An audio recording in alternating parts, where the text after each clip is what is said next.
The year is 2025 and you're planning on getting into streaming. Or maybe you've been streaming for a little bit, but you're planning on taking things to the next level. In this video, I'm going to give you a bunch of tips and tricks to help you get started or improve what you already have. I want you to keep in mind that we are talking about entertainment here, so there are no hard-coded rules. So my advice will be based on trends, my own experience, and observations. Oh, and if you want to see someone not follow his own advice, go follow me on Twitch. So the very first thing I need to start with is telling you to think about your expectations. I feel like live streaming, as when it comes to content creation, is probably the embodiment of it's a marathon, not a sprint. No matter what you think about it, no matter how many tips and tricks you can use to boost your growth as a live streamer, it is still going to be a long time.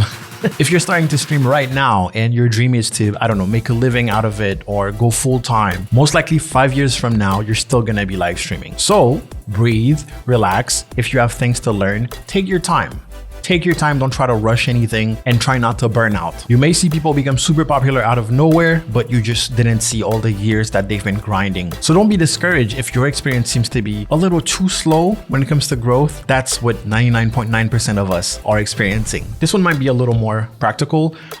Software. Most people are going to tell you, hey, use OBS Studio, and you might feel like OBS Studio is like intimidating or whatever. Personally, I feel like OBS Studio is actually the simplest software that you can start with. And once you start learning it and mastering it, you can add plugins to really customize it to make it do exactly what you want it to do. The difference between OBS Studio and let's say Streamlabs Desktop or Streamlabs Studio, what is it called now, is that Streamlabs offers services like widgets, alerts, overlays, and things like that, and they try to integrate everything. The downside is that it's limited. You can't add plugins.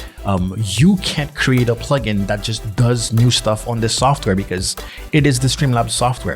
OBS is open broadcasting software. If you want to create a plugin, I don't know, that plays like a GIF and then it stops it and then plays a different GIF based on audio, you could literally code it and just add it to OBS Studio. So that's why the community came up with a bunch of stuff that basically makes your creativity unlimited when you're using OBS Studio. All right, bouncing from software, let's talk about hardware. First of all, don't listen to influencers, including me. If you see me or any other influencer pushing a brand new camera, pushing a brand new microphone, don't listen. Literally do your own research, find out how you want to sound, watch a bunch of reviews, listen. And I'm talking about audio because it is described as the most important thing. And entertainment in general, people are more likely to stick around if they can, hear you for a couple hours without their ears hurting. So you want to invest in audio first, I would say. Second, I would say invest in lighting, because a bad camera with good lighting can look decent, but a good camera with bad lighting is still gonna look like it looks. It represents what it's seeing. And you might think, oh, I already have lights in my room. Let me show you what the normal overhead lights look without my actual lighting right now. There it is. This is what you would get. Now, there's no shame on starting off with this, right? You only have the overhead lighting. That's completely fine. What I don't want you to do is think, I don't like the way I look on stream, I should buy an expensive camera. It will change everything. Miraculously, I will have a purple light behind me and a soft light on my face. No, cameras don't do that.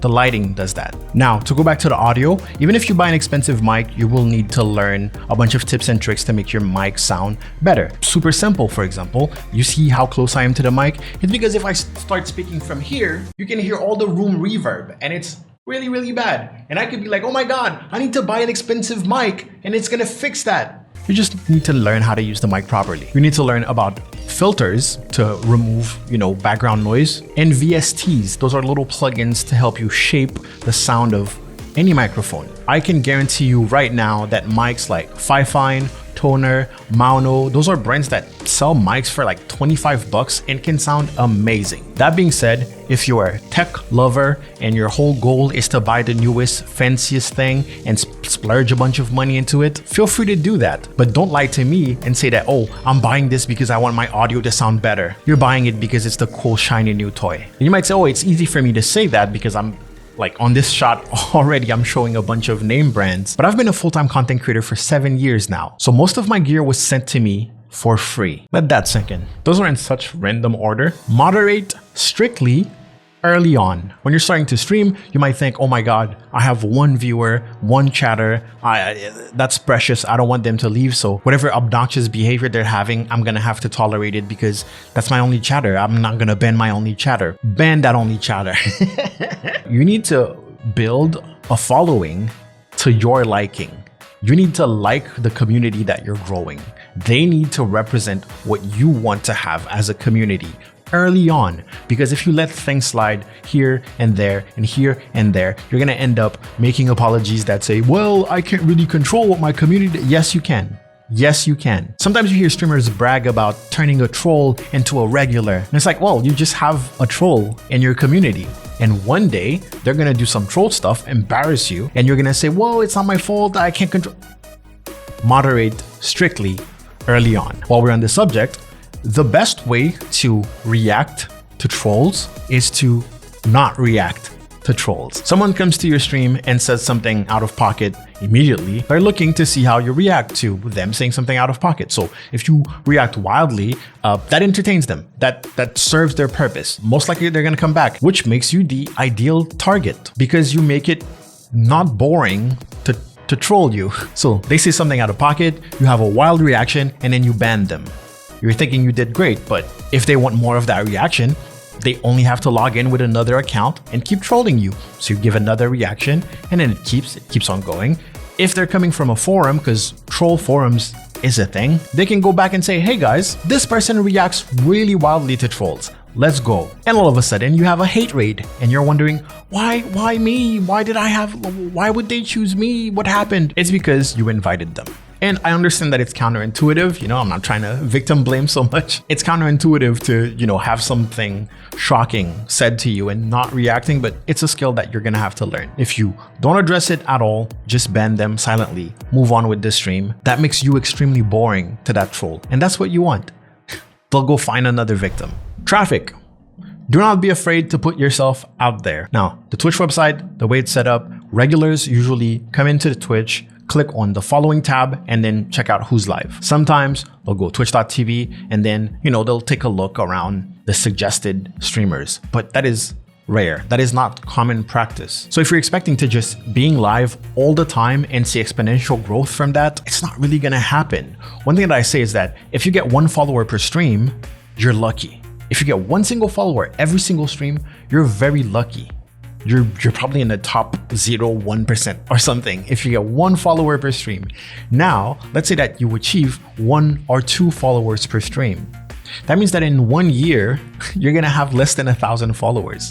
Are you up for that? Are you okay with that? If you are okay with that, by all means, all good. But if you're not okay with that, then you need to think about other strategies. Now, as I said, putting yourself out there usually requires you to, the most basic is you take clips, you post them on social media. But the most important thing here is to find out a workflow to do that. How are you going to get the clips? What is the quality? I highly recommend that your name figures on the clip. So are you going to put a little badge or something? Which platform? TikTok is going to be the biggest platform. YouTube Shorts second, I would say. And then Instagram Reels, doesn't really matter. And then Twitter.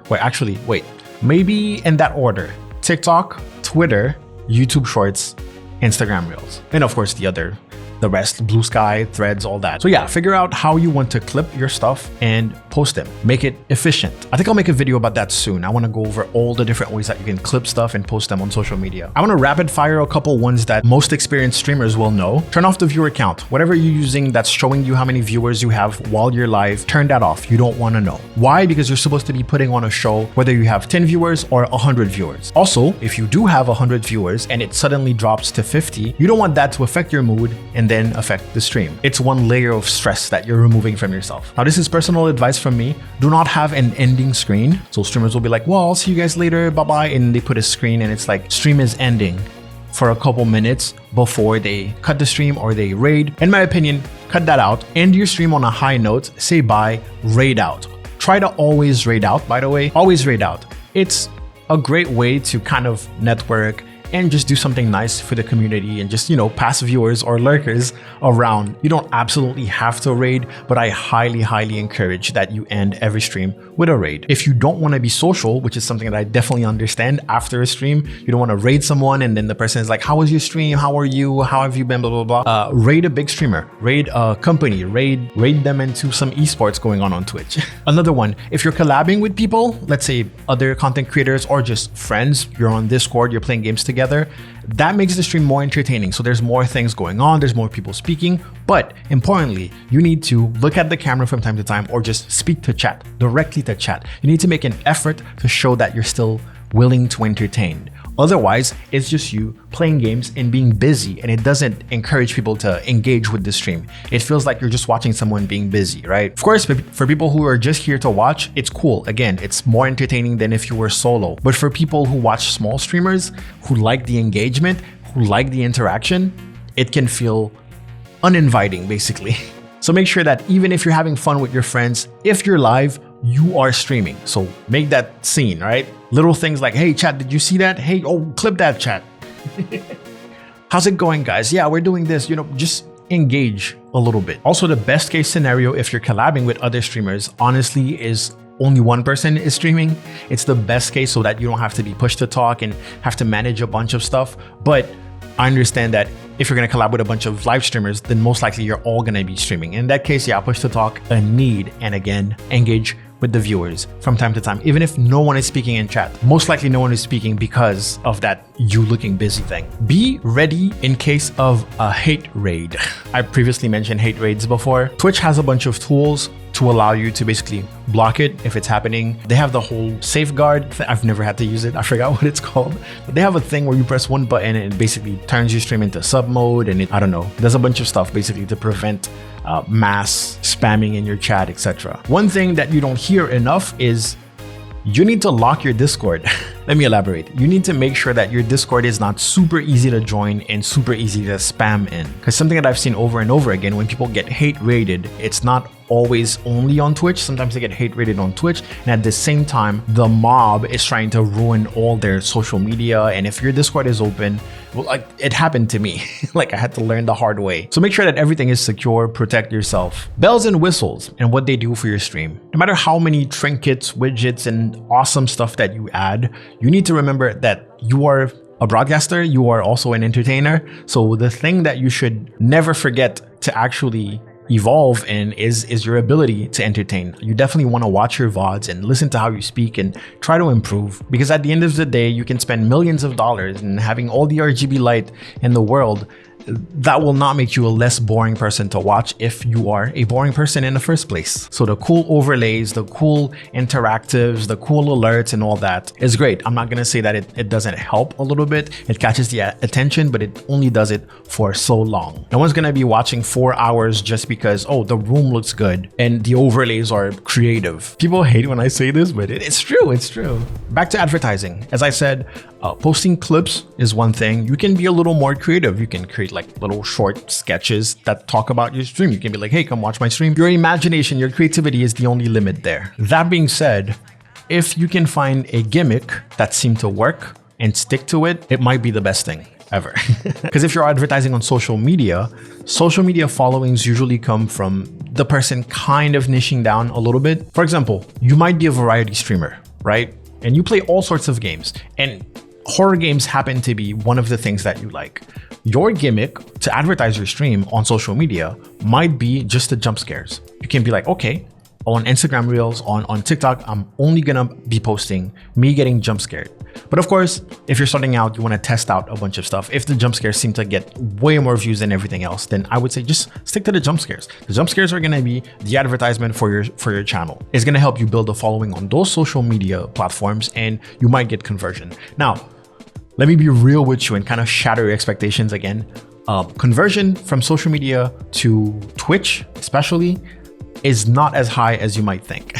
But as a content creator in general, having a presence, a solid presence on every platform is very, very important, especially if you want eyeballs on you, if you want sponsors, if you want any opportunity that you're gonna get as a streamer, as a content creator. It's more likely that you're gonna get it from social media than from streaming on Twitch, from just being live. And since we're talking about social media, I want you to know that your activity on social media definitely will affect your career. If live streaming or just content creation is something that you want to take seriously, I urge you to act like it on social media.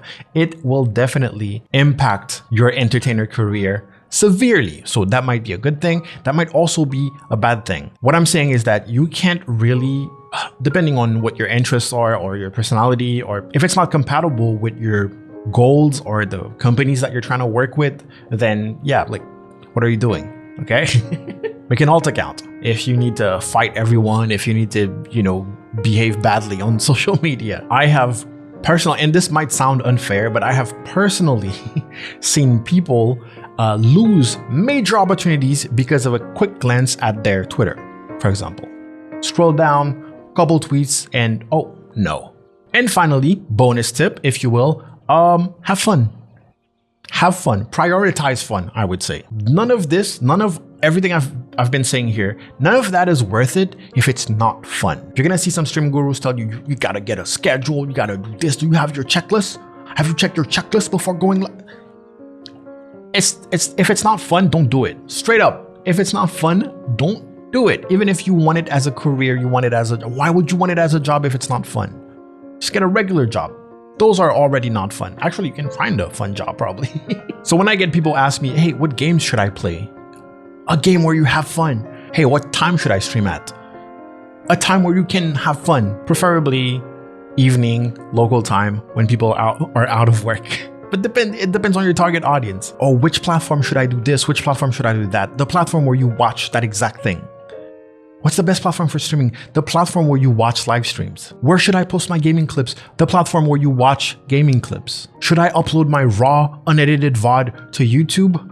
When was the last time you watched a raw, unedited VOD from a random small streamer on YouTube and sat and watched the whole thing? Never? Then no, it's not a good idea.